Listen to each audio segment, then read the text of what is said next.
Seine Augen brauchten ein paar Sekunden, um sich an das muffige Dunkel zu gewöhnen. Dann erkannte er rechts vor sich eine Tür, links daneben eine Treppe, die nach unten führte, von wo sich ein schwacher Lichtstrahl nach oben wagte.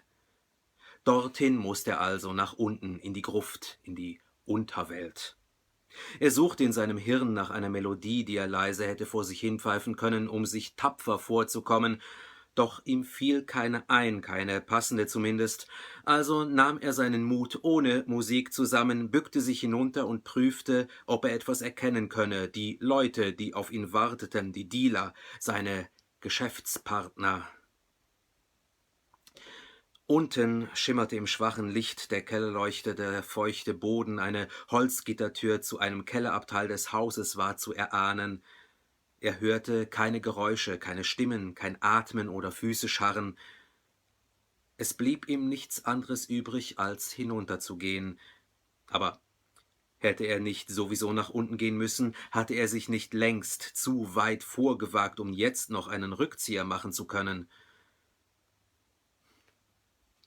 Einen Fuß nach dem anderen setzte er auf die Steinstufen, seine Schuhe im Blick, kaum mehr als 2, 3 Absätze vorausschauend, bis er unten am Fuß der Treppe ankam, endlich seine Augen hob, um enttäuscht niemanden zu sehen. Erleichtert, niemanden zu sehen. Etwas schneller ging er jetzt in den Kellergang hinein, am einzigen Licht vorbei, so daß sich sein Schatten vor ihm immer länger über den Boden legte, und er spähte in die verschiedenen Kellerabteile links und rechts von ihm hinein. Doch bis auf Gerümpel, Kartons und alte, ausgediente Fahrräder war kaum etwas auszumachen. Am Ende angekommen, blieb er unnötig lange mit dem Gesicht zur Wand stehen, unschlüssig, was er machen sollte. Es war niemand da. Es war niemand da. Dabei war er es doch, der zu spät war. Oder hatten sich die anderen schon auf den Weg gemacht, weil sie ihn nicht mehr erwartet hatten? Mal wieder telefonisch ein Geschäft mit einem dieser ewigen Schwanzeinzieher gemacht? Er drehte sich um, nichts. Er horchte abermals in den Keller hinein, nichts. Nichts. Dann ging das Licht aus. Plötzlich stand er im Dunkeln, im tiefsten Schwarz, konnte nicht einmal mehr seine eigene Hand sehen, die er in schneller Reaktion auf das Erlöschen des Lichts vor sich ausgestreckt hatte. »Hallo?« Keine Antwort. »Ist da wer?« Es war niemand da, keine Antwort, nichts. Vorsichtig tastete er sich von Gittertür zu Gittertür wieder zurück. Er fühlte die raue, unverputzte Wand und das splitterige Holz der Latten an seinen Fingern, bis er am Fuß der Treppe einen Lichtschalter fand. Doch noch bevor er ihn betätigen konnte, erschrak er abermals. Diesmal waren es 3 riesige Schatten oberhalb der Treppe, die sich nicht bewegten, die ihn kurzzeitig aus der Fassung brachten. Er drückte auf den Lichtschalter, hinter ihm wurde es heller, und die 3 Schatten wurden zu 3 Männern, die sich nun auf ihn zu in Gang setzten. »Wir dachten schon, du kommst nicht mehr«, dröhnte es an den Wänden entlang zu ihm hinab. »Du bist spät dran?« »Entschuldigung, ich bin öffentlich unterwegs, ich musste lange auf die BIM warten.« »Schon gut, ist ja nicht so schlimm.« So freundlich hätte er sich die Stimme nicht erwartet. Und auch nicht das Gesicht hinter der Stimme, das nun direkt vor seinem angekommen war und an seinem Schatten vorbei ein wenig fahles Licht abbekam. »Wir dachten schon, du hast es dir anders überlegt.« Ruhige, braune Augen, ein Lächeln fast. Das hatte er nicht.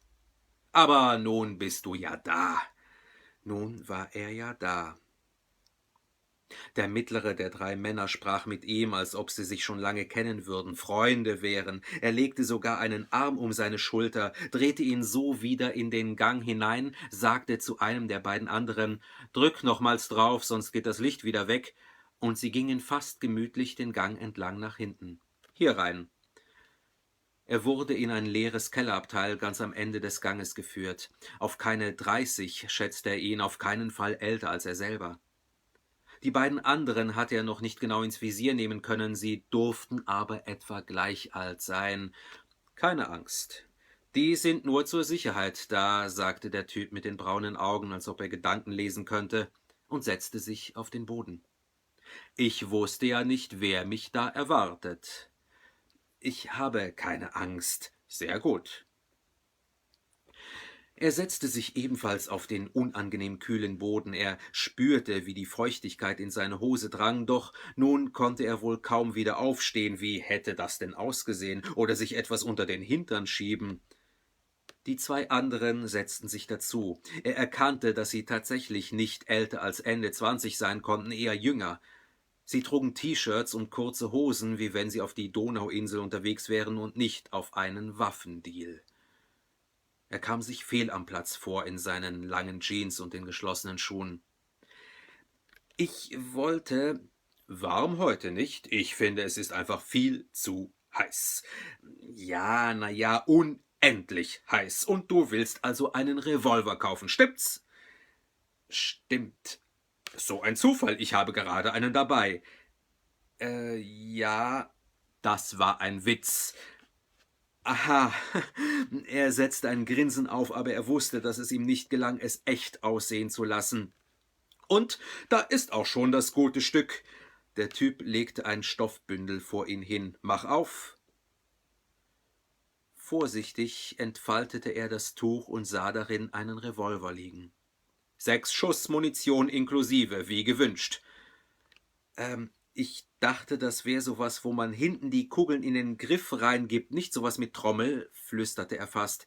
»Was du meinst, nennt sich Pistole, aber du hast gesagt, ein Revolver. Das hier ist ein Revolver, nicht gut?« »Doch, doch, ist doch viel cooler, bist ein echter Cowboy damit.« Es war ihm unangenehm, wie ein alter Kumpel behandelt zu werden. Nein, schlimmer, er kam sich vor wie mit 13, als er von seinem Großvater eine Carrera-Bahn geschenkt bekam, über die er sich mit 9 wahrscheinlich noch gefreut hätte, doch nun war er gezwungen gewesen, sich neben den Großvater zu setzen, der einfach nicht müde wurde, ein Wettrennen nach dem anderen zu starten.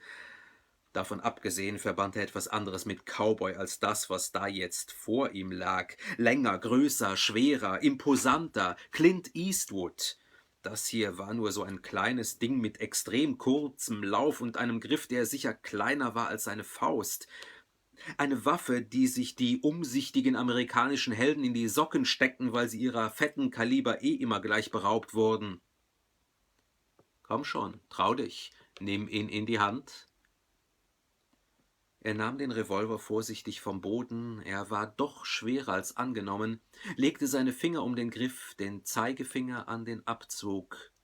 »Sie ist nicht geladen. Man weiß ja nie.« »Man weiß ja nie. Na, zufrieden?« »Ich glaube schon.« »Sicher.« Er legte die Waffe wieder ins Tuch zurück. »Also zum Geschäftlichen.« »Zum Geschäftlichen, der unangenehme Teil des heutigen Tages.« Der Typ lachte, wie wenn er einen wirklich guten Scherz gemacht hätte. Kleine Falten huschten an seinen Augen entlang.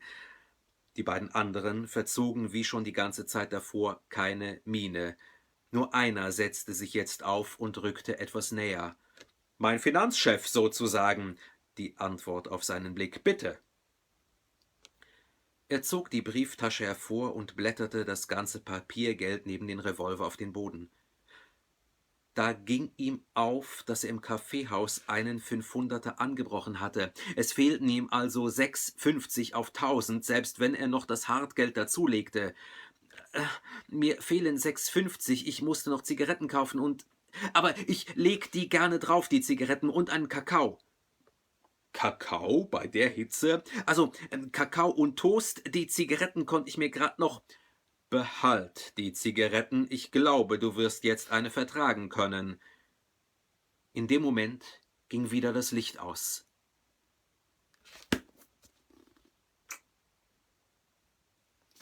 Shake Restesh.